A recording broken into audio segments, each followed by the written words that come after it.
welcome to the Rapid Program Development webinar. I'm so excited to have you here. I apologize for the mix-up on the sign-up today, so thank you for bearing with me on the new link and getting ready to rock on that. We have a lot to cover today, so I'm going to go ahead and jump right in. You will get a replay of this, so if anybody does join a little bit late, then everybody's still going to be able to catch up. So I want to kind of quickly just check in and make sure that everybody can hear and everything's good.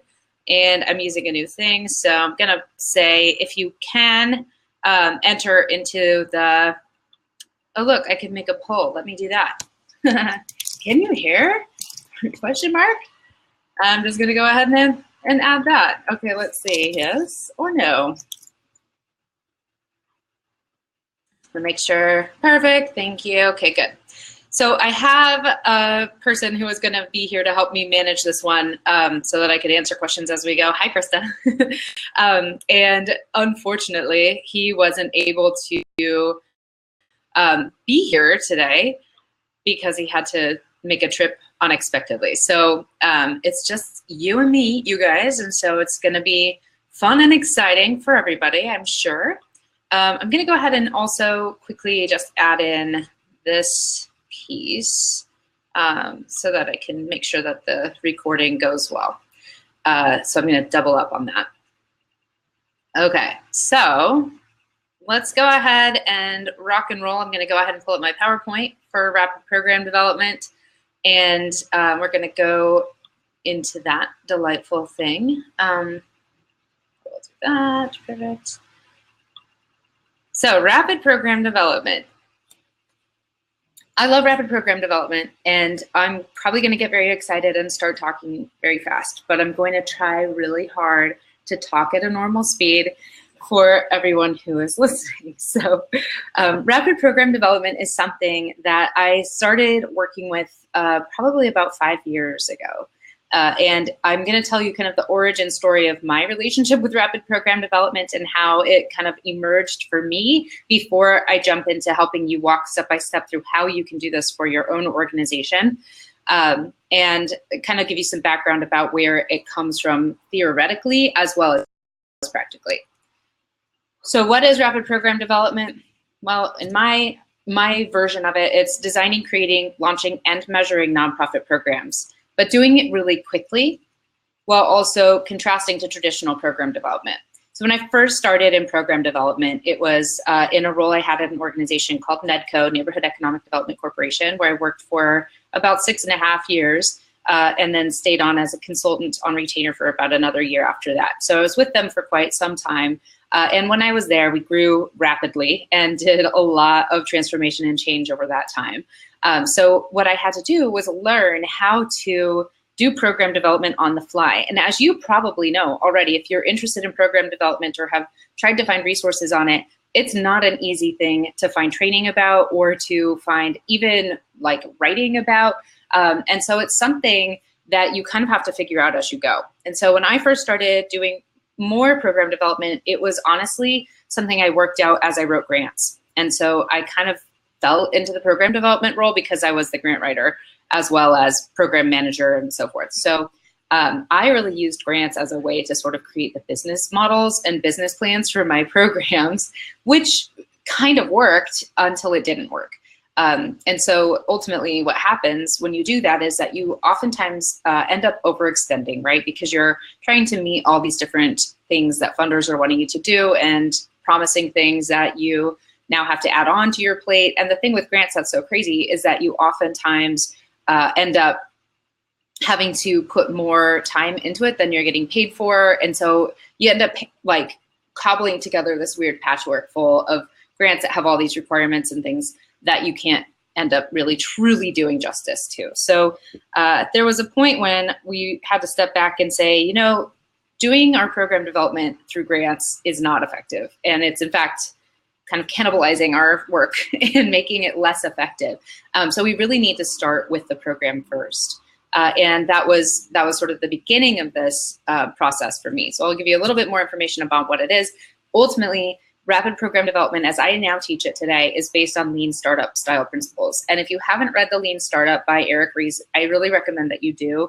It is oriented toward tech companies, tech startup companies. But what he's done is really gracefully take lean management process concepts and apply it to startups. And the way that he identifies startups is that he says that they're organizations that operate in environments of extreme uncertainty. And if you were like me, you completely see nonprofits in that environment of extreme uncertainty. So all nonprofits essentially do end up operating largely like startups, even if we're mature and even if we do have some level of stability and history. So when I'm talking about rapid program development, that's where I'm coming from. I'm looking at how we do operate in these environments of extreme uncertainty, and then how we can create processes so that we can develop programs that are nimble, flexible, adaptable, and also effective while we're eliminating waste. Oh, look, there's that environments of extreme uncertainty. What a surprise. Let's just reiterate that. So why is rapid program development important? Well, first of all, it allows you to quickly respond to changing needs in your community. So if you've been doing the same thing forever, or if you find that the work that you have been doing is less effective over time, or if the people you're serving have new and different needs, then this is one way that you can help meet those needs more effectively. It also allows you to adapt and perfect your approach as you go. And so the concept behind rapid program development is our traditional program development has been very rigid. So even when we do a pilot, our pilots are super expensive. They take a long time. So oftentimes, people will be like, we're doing a 3-year pilot and we're going to serve 10,000 people. And I was actually a subcontractor on one just a year ago.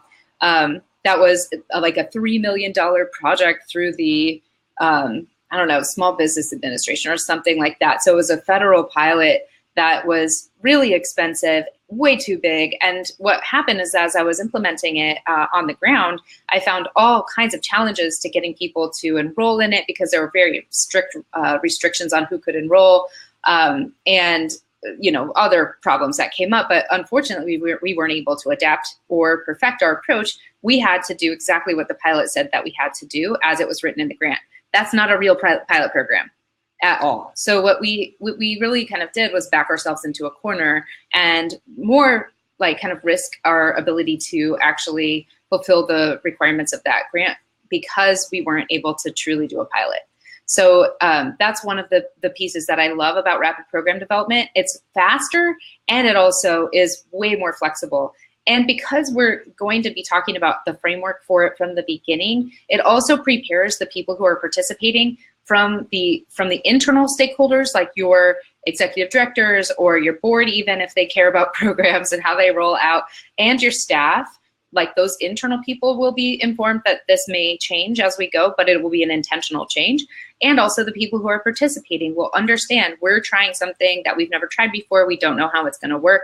And we're going to work with you to make sure that we get it to work well. So be prepared to change. Because when people aren't prepared to change, I think we all know that that's very uncomfortable for most people, and they get frustrated or scared or angry or any manner of things that are not what you want. So that's another reason I love rapid program development. And it also eliminates wasted time, money, and energy. So we do, again, spend a lot of time sort of cooking up ideas about how we can serve people without truly engaging them. And so that's another piece about rapid program development that I think is really important and really valuable, is that we're able to draw in the people that we're trying to serve and include them in the planning and deployment of the projects that we're doing on their behalf, rather than just doing it to them. So it's one way to start to kind of mitigate the paternalism that is rife within charitable organizations, all the way from the funders down to us actually doing the work.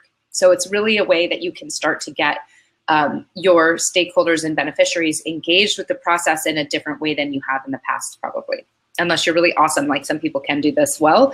But even when I was working in a community development corporation, which is completely about community economic development, which is based in the community itself and led by the community itself, we still had challenges with actually including people in our work as we planned it and deployed it. So I'm going to introduce you to the MVP. And the MVP is a minimum viable program. It is based on the concept in traditional lean management on rapid prototyping. So in lean manufacturing, the idea of rapid prototyping is coming up very quickly with a fast prototype that gets you, an idea, an example in your hand of what the physical product would be that you were planning on manufacturing, rather than setting up a whole system to manufacture something that nobody has bought, nobody wants, and that you don't know it's going to really do what you want it to do. So rapid prototyping is let's get the sample in our hands. Let's see if it works. Let's see if it suits our needs. And then we're going to go from there only. The minimum viable product is the same concept in the tech-focused lean startup kind of philosophy. So they call that the MVP as well. Ours is also called an MVP because it's a minimum viable program. So for nonprofits, we're pretty much in the business of offering services and not so much products usually. Our minimum viable programs are, here's the concept, here's who we're serving, here's the problem we're trying to solve, here's how that problem is going to be solved, and we're going to try it, measure it, and see if it works. So that's what our minimum viable program is. Ultimately, the process I'm going to show you today is going to lead you to the point where you're able to implement a minimum viable program and test it and see if it works. So I base this off of the Lean Nonprofit Mission Canvas. The Mission Canvas is something I use for almost everything. So if you've ever done any of my trainings or ever talked to me, I probably talked about the Mission Canvas.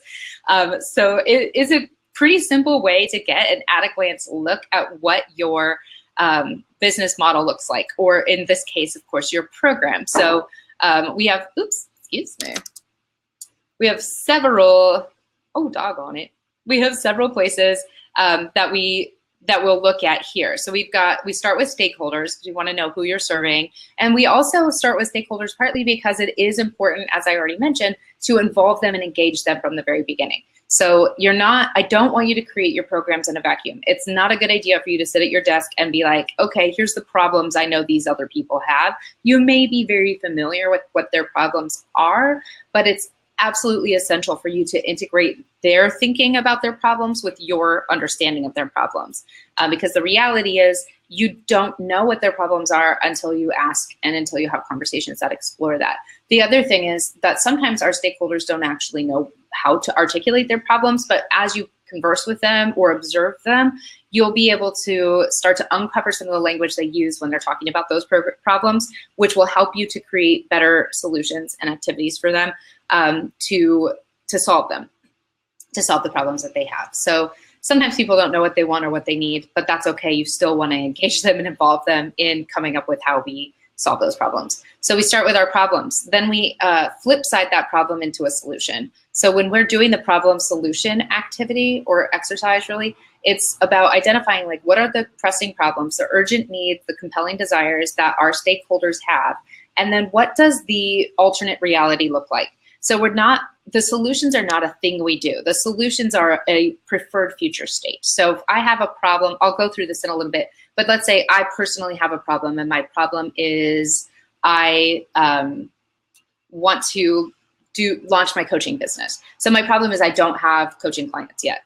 I mean, I do actually, but let's pretend like I have none. So let's say I need coaching clients. The solution would be my coaching business is full and I have all the clients I want, right? So that's sort of what I'm talking about. I'm not then saying in between problem and solution how to get all those coaching clients. That comes later in activities. So ultimately the problem and the solution kind of create for us this compelling space between what is today and what should be, what we would like to have happen.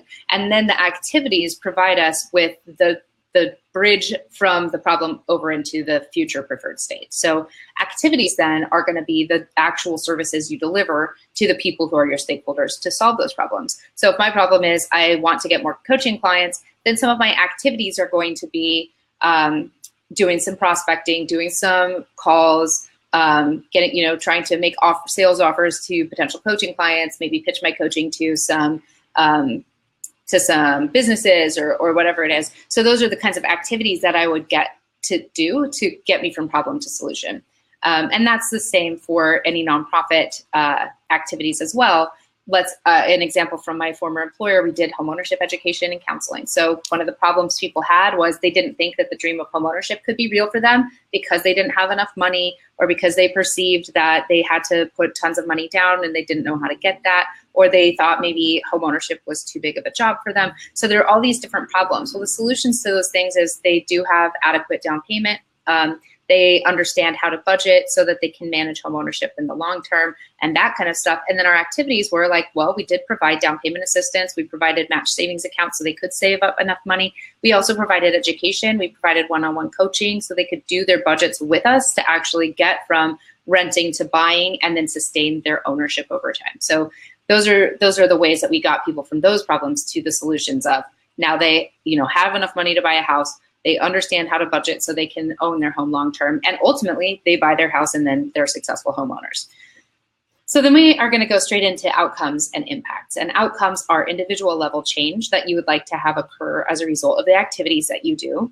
And impacts are global or community level change that you think will result from the work that you're doing.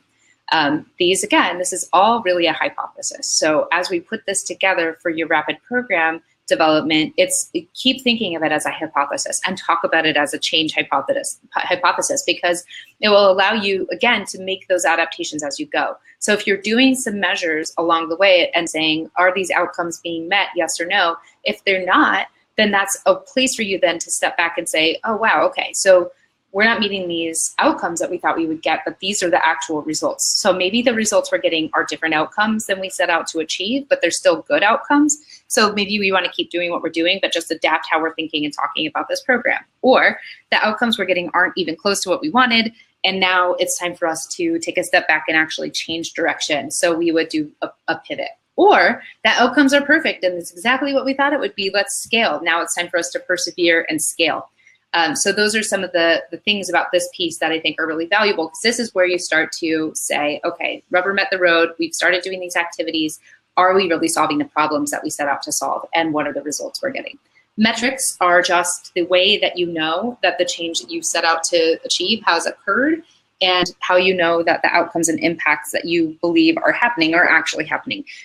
So let's say one of the things I said was that clients didn't have enough money for a down payment. One of the outcomes would be that they were able to gather enough of a down payment to purchase a home. So the outcome is they are now a homeowner, but they were a homeowner because they put enough money down to actually get a mortgage and buy a home. And so I can measure that by saying, oh, my metric for that is how many people became homeowners this year and like what was their loan information, which we would do a follow-up survey to get from people, and or we would also do a search through a title company database to see which of our clients had purchased homes. So we could actually find that through a third-party provider. So this is a place where you build in the evaluation that you need to do in order to know whether your program is successful or not from the beginning. Because as you probably also know and have experienced, it's really easy for us to launch something, run something, and go with it for years even before we have to step back and say, is this actually working? And then we have to go backwards and figure out how to get the baseline information, how to do the follow-up information, and all of that, when in reality, it would have been smart for us to start from the place of, okay, this is what we need to know going in. We're going to gather this baseline information at this point, and then we're going to do our measurement later at these intervals. So planning that evaluation from the beginning is the only way that you can actually develop a nimble program. And it also, of course, helps you in the long run with your impact evaluation, program evaluation. So there's metrics. Then we have income and expense. And now in a minimum viable program, what I really recommend that people do is seriously just think about the activities and create an hourly rate for your organization that plays into what the expense will be. When you're doing a minimum viable program, you may or may not have external funding to pay for it. It might be something that you do on the side for 5 hours a week total or something like that. So it could be really minimal, or you could try to run it with volunteers. I mean, you could do this in ways that are like really not super complicated to bootstrap, but that are effective in getting it deployed. So your expense piece on this could easily just be a full organizational hourly rate. And you get that by taking the bottom line of your expense on your organizational budget and then dividing that by the number of hours that people are working in the organization every year. So it's basically like, 2,080 hours is your full-time equivalent, 1.0 full-time equivalent. So however many FTE you have, just multiply that by 2,080 and then you'll be able to come up with how many hours people are putting into the organization for pay, then divide it by the full bottom line on your expense. And the reason for that is because you should absolutely include your overhead in this evaluation or this number, because we do want to account for running the whole organization and get away from the like, oh, we're just going to pay for time or we're just going to pay for the essentials. Frankly, you have to pay for overhead somehow, so let's just build that right in. And then income is sort of secondary. So I don't really spend a lot of time on that right now at this phase of just the concept and like kind of deployment of the first minimum viable product. You can absolutely do this. You can write a grant, you can ask for a donor, you can do whatever you want with that. But that's a part that I think you can leave up to yourselves. How much do we want to invest internally in this before we take it out to the public? Because ideally, the income part will take care of itself if you truly do have a wonderful intervention. So if you're looking at, okay, well, we've created this new program and we've tried it and it turns out that the evidence is the outcomes are great, the impacts are great. Now we can go ahead and take it and start pitching it to people who can pay for it. That's kind of also the idea behind this too, so that you're able to take it to a third-party payer, which is usually who pays for nonprofit stuff, whether it's a foundation or an individual or a corporation or whomever you want. And this is a way that you can help them understand how it is. So we also are going to talk about competitive edge. So I know I'm kind of going back up the mission canvas a little bit, not following it per se, but the competitive edge piece is also really valuable here. So I'll tell you a little bit more about that when we get to it. And then of course we have the value claim. And the value claim really comes last, because the value claim is when you're done with your minimum viable program launch and some of the evaluation and assessment, you'll be able to take a look at that value claim and say, yes, this has been successful, or no, this hasn't worked as well as we hoped it would, or whatever you want to say. So that's what the value claim is. So piece by piece, your stakeholders. Who are you currently serving, and or who do you want to serve with the intervention you're considering right now? And then how can they be engaged with the process from the beginning? Whether that's through a focus group, or if you want to invite them to help you work through kind of asking questions along the lines of what are the problems and what are the solutions that you would seek. This can be really valuable and important.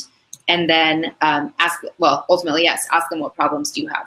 And like I said before, they may or may not know exactly how to articulate those problems, but getting them to say them in their own words is a really powerful way for you to start addressing the issues they perceive they have. Even if you have expertise and knowledge to maybe know that those problems that they're articulating don't completely encapsulate what their real problems are, it's okay, because what you want their problems to help you do is to make them aware of the full solution you're offering. Or rather, not solution, because that's confusing, but the full intervention, I guess, that you're offering, which is really your activities. So who are you serving, and then how can they be engaged in this process? And again, I really want to emphasize the inclusion part of this and why it's so important to do. So make sure that as you're thinking about how you develop this, you're really truly thinking about ways you can at least get representative stakeholders in the room with you to help you to develop this project or program in a way that will honor them and their involvement, and not, again, just force a solution upon them that you think works. So the next piece we do is identify problems and solutions. So I have here a couple examples. Lack money is the problem, and then honestly the solution is just reframing that in the opposite. So they have money, or lack time, now they have time, or they need childcare, now they have childcare. It's pretty easy, but ultimately the solution, once you add up kind of all of the pieces of the solution, ends up being like your vision. So what is the future state that you would like to achieve here? That's your solution. And you get there by essentially creating whatever the flip side of the problem is. But as you're doing it, you want to keep in mind why that particular solution, and also how deep does that solution go. So yesterday I did a lunch and learn in person, and one of the people that was there was talking about an emerging leaders group that they run at their organization. And her question was, well, some of the challenges I know that the emerging leaders have to participating is that they don't have enough money to give back to the community, which is one of the reasons why they run the group. They're trying to foster philanthropy in young emerging leaders, so kind of young professionals who are interested, who like kind of are civic minded or interested in giving back, and that they also don't have enough time to do a whole lot of volunteering. So her thought was, immediately like, well, they don't have money, and my solution would be like, they have money, but ultimately, is that really what I'm trying to get to with this project? And I think that what's important to that one and others that are like that is, well, yeah, it's not really your responsibility to like fix everyone's every problem, but to identify the barriers to getting to the ultimate goal that you do have, which in their case is, let's get young emerging leaders to contribute back to our society, or our community in particular. And so because they don't have a lot of money, one of the things that the solution could be is that they find a way to participate in philanthropy at a rate that works for them. That could be a solution that's good enough and completely encompasses what you actually want to have. So that's just integrating the why into the solution piece. So keep in mind that part of it. So the other one is lack time, and the solution being they have time. Well, ultimately with that same project, it's, people do lack time to volunteer. They do lack time to come to meetings. Maybe they have small children, or maybe they have jobs or multiple jobs because it's hard to get by these days. And so the solution isn't that, everyone has a ton of leisure, but that people are able to find ways and time to participate in volunteer or other altruistic types of activities. So how, what does that look like for your particular situation? So again, keeping in mind the why on your solution will help you to kind of hone in on what solution you're actually going for, and not so much the big, giant, global, hey, everyone has a ton of money and a ton of time, and how is that magically going to happen? Well, that's not always the thing that you're going to be doing with your activities, but you can focus your activities if you understand the why behind the solutions you're offering. So think about that as you're going through this piece. And then the activity part is like I said, creating the bridge between the problem and the preferred future state. So as our problem, as I articulated on the page just before this, people lack money. That's a problem that, let's say, our beneficiaries have. And then the solution would be they have enough money for whatever your why is.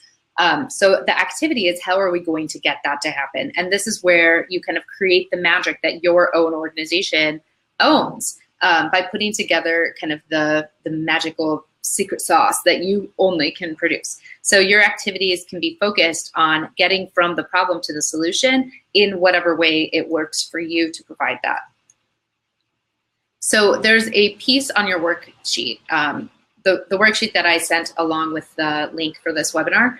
If you haven't downloaded it yet, I recommend that you do. You can go through it at the end, and you can rewatch this if you need help, but it should be fairly easy to do even without watching the webinar, because I did provide quite a bit of guidance throughout it. So there's already the page that has the problems and solutions on it, and now the next page is one that you kind of transfer the solutions you've already written down, and then you connect those solutions to activities that you believe will achieve that solution over time. And then you also then define the cost of that activity. And at the bottom of that page, there's a bottom line for adding up the hours, basically the time and the dollars that equals at the bottom. So you can see ultimately, like, we think that our first iteration of this MVP is going to cost X number of dollars. So this is a part that you can do not only just for yourself as you're launching an MVP, but also to make a bit of a business case to the leadership of your organization to say, hey, we want to try this. We think this is a really innovative solution, and we'd like to go for it. Can we do it? It's going to cost us this much. And even further from there, saying it's going to cost us this much, and it's also like kind of hidden dollars. This is one thing that nonprofits actually are funny about. We really don't think about money unless it's like coming in on the top line or going out on the bottom line. So there is a lot of hidden costs and a lot of hidden money in nonprofits that aren't showing up on like our daily balance sheets necessarily, because it's hidden in time or it's hidden in other kind of pieces. So kind of looking at like, what's the cost? We want to know what it is so we can express it, but also to recognize, is this money that's extra coming out of our coffers, or is it that we're redirecting some of our time from something else? But I also like it because it's important, again, for nonprofits to really think about trade-offs, because it is so hard for us to say no to stuff. And we really want to solve all the problems, and we want to save all the people and all the whole world. But really we have to focus. And so this, again, the MVP is a way to totally focus and to really be specific about what you're trying to do. And then we're going to talk about competitive edge. So the next page is looking at who else is in the field that you're working in. Who else is in this space that you're trying to, you know, solve these different problems? And then what are they doing? What are their strengths and their weaknesses? And really, how are you different? And then asking yourself what stance to take with them. There are 4 competitive stances that I like to think about. Now, I also talk about competition a lot with nonprofits, which I know isn't their favorite topic because we pretend like competition isn't a thing.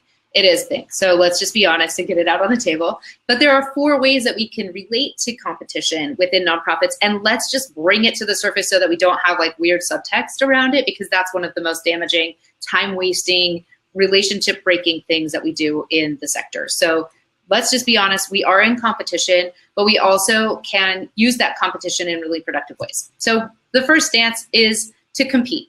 This is basically like looking at everyone else in your space and saying, okay, so these people offer this service, it's similar to ours, ours is better, here's why it's better. But be honest with yourself. So don't get stuck in like a personal love fest with your organization, right? So it's really, really easy to do that. I used to have that happen to me a lot. Like in my old organization, we would have partnerships with people and, you know, act like we were collaborating and really want to, but then eventually kind of get disillusioned with that partnership and say like, oh no, they're not doing it well, or it's not meeting our expectations. And then we would start to get tempted to like maybe duplicate it, but do it in a slightly different way, but like maybe better, you know. So let's be honest with these things and not pretend like we're gonna collaborate and then compete. Let's go straight out the gate and say like, people aren't happy with this other service, we're gonna compete with that.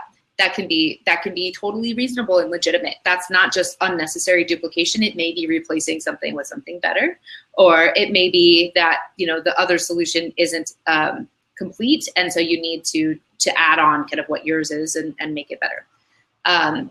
You could also choose to collaborate. And when I talk about collaboration, I don't just mean, oh, we're going to write you into our grant and like you can subcontract on it, because that feels kind of collaborate-y enough for funders.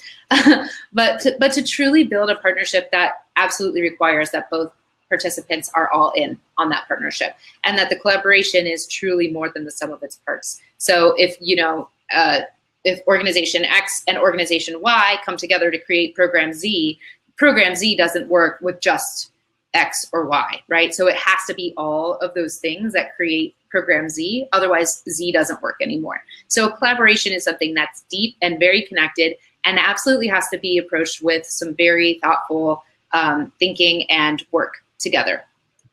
And then 3 is just cooperate. Cooperation is really more what we do when we say we're collaborating. So cooperation is like, you do this, we do that. We kind of do it like in the same space a little bit, but you have this extra piece that we don't have, so we'll refer people to you for that. And then we have this other thing that you don't have, so you can refer people to us for that. And then we'll let you like still do your financial literacy with your people, and we'll do ours with our people, or whatever it is. So cooperation, that could also be, you know, you're subcontracting on a grant, like, oh, hey, we need you to be on this grant so that we can be competitive, and we'll give you this money and you'll do this thing. But it's not that they're deeply embedded in a collaboration with you, right? So it's just like, oh, we're kind of friends. We're going to do this together. But if you fall out, we're still going to be able to complete this without you. Or you could complete this without us, or whatever it is, like however that kind of falls out. And then finally, concede. And this is another one we don't like to do, but it is absolutely essential sometimes, and it's okay. So sometimes when you look at the space and you're like, oh, wow, these guys are out here, they're doing it, they've been doing it forever, they're amazing at it, they get great results. Why don't we just let them be the ones that do that? And then we'll refer people who need this part over to those guys. Conceding is just as important as competing, and just as reasonable as it as well. So really think about where it is that you can say, oh, these people do it better than us, let's let them run with it. And that's kind of your competitive edge piece.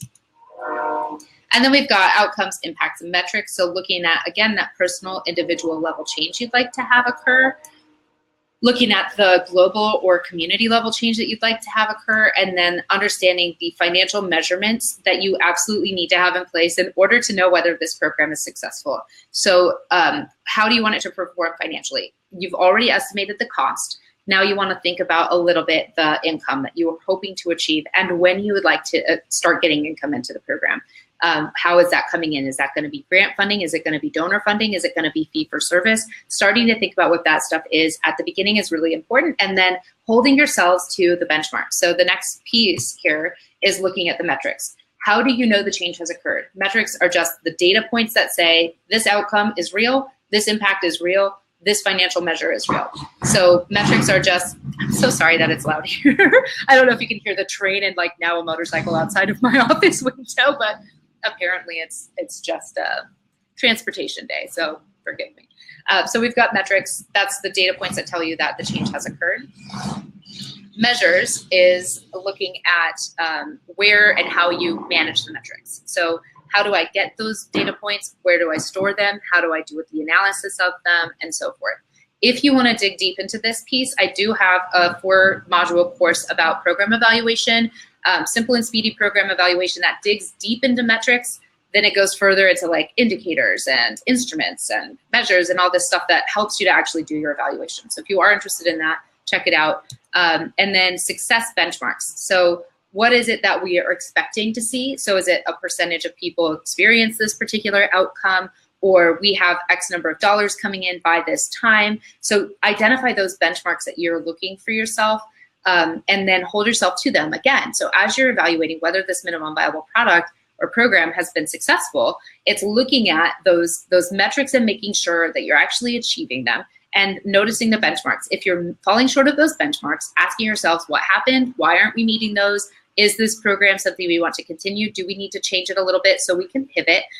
Or do we want to discontinue it? And again, discontinuing a program does not mean failure in the global, like, oh, what a horrible thing. It means you fail fast and cheap. So if your MVP doesn't work, what have you invested in it? Some time, some effort, some energy, and you know, this doesn't work here, doesn't work for us, we're gonna do something else. Or you're able to say, oh, okay, we're really committed to solving this problem though, so now we're gonna try another approach. So before I get into value claim, I kind of wanna go back and tell you a little bit about the project that made this so important to me. And one of the projects that I worked on was a program called Sprout, and it's a regional food hub. And originally what it was like some kind of disparate programs all coming together. So we were running a farmer's market at the time. This is with my former employer, Nedco. We were running a farmer's market downtown in Springfield, Oregon, which is where Sprout is. We were doing a pilot business incubator program for micro enterprise businesses with 5 or fewer employers. Most of them were sole proprietors, to help them get their businesses up and running. And we were also doing thinking about piloting a commercial kitchen program. This was in 2010. In 2010, you probably remember there was a big financial meltdown just a few years before that, and a lot of people lost their jobs. And in some areas, and ours was definitely among them, food trucks turned out to be a really good way for people to start replacing some of their income. But where we are, we have to have access to a commercial kitchen, a certified commercial kitchen, in order to legally sell your food on the street in the truck. But there was a dearth of available kitchens. So a lot of people were trying to work out of restaurants in the middle of the night, you know, when they were off hours. And a lot of those agreements were kind of coming back to bite the food truck owners in the rear end, if you will, because it was something that they just didn't have a lot of control over. There was like a mismatch of power, right? So the restaurants had all the power, and then the food truck people were just at their mercy. So they could change those agreements anytime, or sometimes they couldn't access it. They couldn't do the work they needed to do. There was one other commissary kitchen that was used by our local food bank, and then people would rent that space. But that became more and more unavailable because their demand for the food bank was also extremely high at the time. So we ended up hearing from a lot of these food truck people through some of our board members and through others in the community that were connected to them. And we happened to own a few business locations that had kitchens that we could use for that. So we were planning to pilot it through that. We ended up doing other things with those kitchens, like we rented them to actual restaurants, because it was just an easier way for us to get money in the door. But what was challenging about it was that then we didn't have a way to pilot it, but we still had this need. So this church building appears right near where our office was, and it became this like great idea, you know, oh, we could just retrofit this church, you know, what a simple project. We'll make it into a food hub. So we'll have the farmer's market, we'll have our business incubator for food, and then we'll have a production kitchen that people can rent. Well, we had a huge wait list, like probably 50 people deep at least, of people who had said, yes, I'm definitely in, I want to rent your kitchen as soon as it's ready. Well, several years into the project, we're finally ready to launch the kitchen part of it. This was in the fall of 2012, or maybe the winter of 2012. And so we opened the doors to great fanfare of nothing. Nobody came. Nobody wanted to rent the kitchen, it turned out. Well, we built this model off of other models. It wasn't like we just invented it out of thin air, but we were looking at commercial kitchens that were available in big cities. So Portland, LA, Chicago, New York, they have all these like kitchens that were rentable. And the way that they worked in those places was they were rentable by the hour. You also had to pay for space, like storage space individually, like by the square foot or something like that. So it was very modular. And very kind of nickel and dimey. So it worked in these cities, and we were like, oh, we'll just adopt that because, you know, replication is just perfect. Everyone knows that in nonprofits, right? Well, in fact, it's not. And so we are in a very different market than that. We're in a city of about, I think in our whole county, we have around 360,000 people. So it's really, really different than every big city that we were looking at with like millions of people in them. And we found really quickly that that wasn't working. So we had to adapt our approach, and we tried, you know, packaging up the hours over time. And eventually it led us to the current model that Sprout still uses today. And actually my office is in Sprout, so I go here all the time. But downstairs in the kitchen, now we have restaurant incubators as the primary use of the space. They're open certain hours every week, and that's really how Sprout is used as a restaurant incubator primarily. And then on the off hours, people still come and use it as a production kitchen somewhat. Or we have like some caterers who use it now and then. And it's also connected to some event space here. So we had to really adapt that. Now, we did not do it as a minimum viable program, obviously, because we were doing this huge project. And it caused a lot of pain and stress, and you know, ended up honestly chasing away some of our staff because it was so stressful. And it also frustrated our clients because we had to shift directions so often. One of the things that I think is really especially valuable when we're thinking about an MVP and going kind of back to that stakeholder piece is involving the cross-functional staff that you have in your organization in doing the planning for the MVP. It's essential. So if you don't have your finance team on board with your program, because you have to work out how are these processes going to work, how are people going to give us money if indeed there is an exchange of funds, how are we going to report them, how are we going to evaluate this, and all of that. Without the buy-in from the right people at the beginning, you will have struggles in moving this forward, and that's unnecessary. So absolutely involve all the people that need to be involved from the beginning, but keep it simple because obviously we all are very busy and we don't have a lot of time to waste on stuff. So again, doing the mission canvas approach or this MVP approach will allow people to participate in a way that isn't so egregious or like so onerous for us. You know, it's something that it becomes a little easier. You can work it into your workflow and so on. And then we've got, let me just go now into the value claim. So that's ultimately the story of Sprout is kind of what led me to the Lean Startup book that I read a couple years ago, and then into iterating these programs in a different way. So it helped with conversation. It helped us to actually get somewhere that finally penciled, and it allowed us to ease some of the tension that had built up over time with us having to change direction without being able to express it in an effective way before we did it. So it was a lot of stress on change for people, but it was also important that we could change it. So instead of meeting, you know, my boss and the board with, oh, we had to change direction again, and them looking at that like, why? Oh my God, like, why can't you just execute the plan? Well, the fact is you can't execute a plan when you're in an environment of extreme uncertainty. We were doing something no one else has done here. And it was also different than the other models everywhere else anyway, to some degree. So so we had to find our own way forward, but it was a challenge before I had the language of the MVP to be able to justify those changes or to get people on board with them in a way that was effective. So anyway, so in the value claim piece, this must be expanded much more. I actually do a full 90-minute training on this part, but I'll give you the sneak peek into how it works. Instead of saying, hey, our program is amazing, here's the elevator pitch for it, because elevator pitches are the worst, the value claim allows you to draw people into conversation with you. So if somebody asks you, hey, what do you do? Or what's this program about? You can say, well, you know how, and then insert the problem that you're solving, one of the problems. Well, you know how people that want to give back to the community don't have enough time to do that. And then the person that you're talking to can say like, oh yeah, or no, I don't know. And then you can give them more information, or they can say like, oh, I didn't know that, tell me more. You know, they'll give you cues about how to continue. Then you can say, well, I help these stakeholders do this solution. So like create, you know, the new perfect thing that you want. And then you have a so that they can outcome and impact, right? So it's just basically filling in the blanks of this, well, you know how, do what, so that statement that you can use. And it is a way to bring people into conversation. So it's a little like trick that I love to use. Now we only have about 10 minutes left, and I'm going to go ahead and tell you a little bit about what I'm doing next, and I'd like to invite you along on this journey with me if you're interested. I'm offering a 4-week coaching plan program for creating your MVP, to create it and launch it in 4 weeks or less. So it's going to be modules online that I'll do like more in-depth instruction about how to actually do each part of the MVP.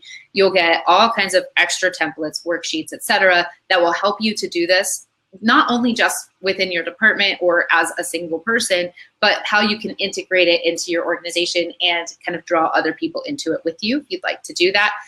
So that'll be it. Group coaching, so we'll have calls once a week around this. So 4 calls, at least perhaps an extra one for Q&A if needed.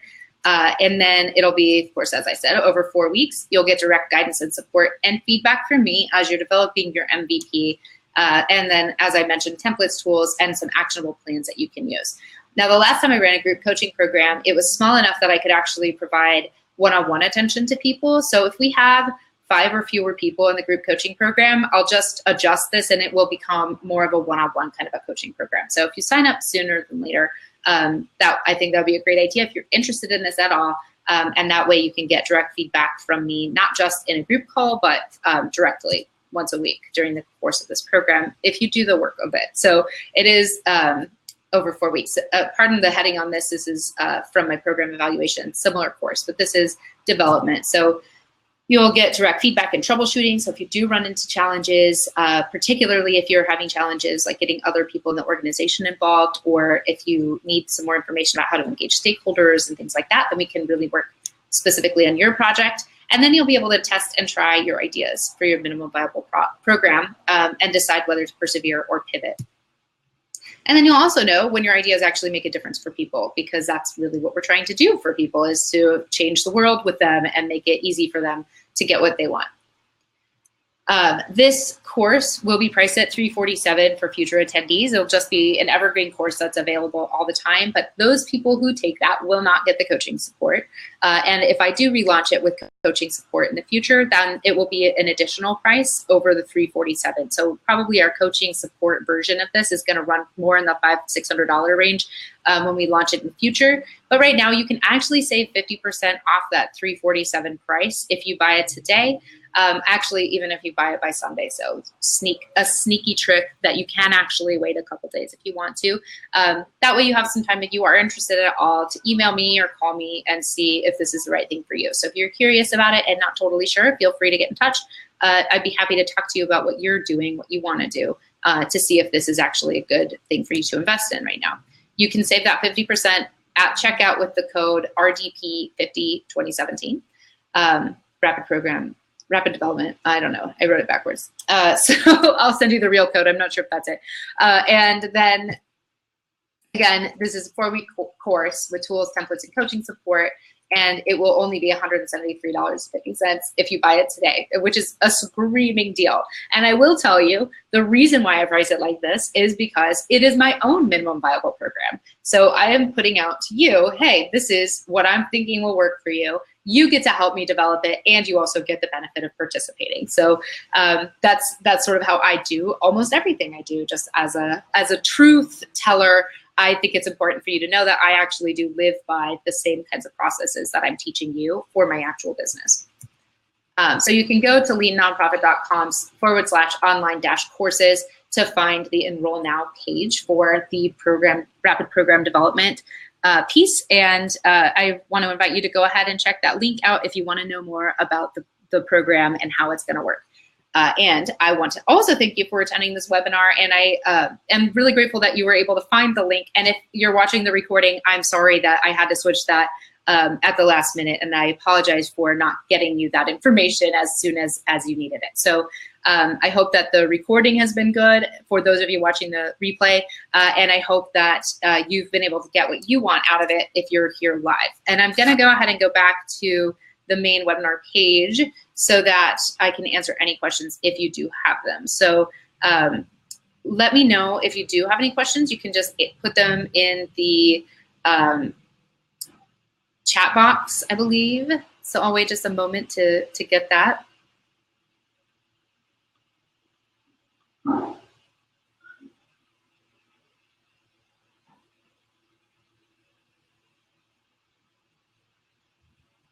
And I'm not seeing any questions coming in. So if you do have questions, you should have my email because I have sent you some emails through my email system. It's just my first name, Sarai @leadnonprofit.com, in case you don't have it. So send me an email if you have questions or if you have other thoughts about this, or if you're interested in talking about the coaching program as well. Thanks again for being here. It was nice to be here with you. I hope that you know more about rapid program development now and that it was useful. And I will talk to you soon.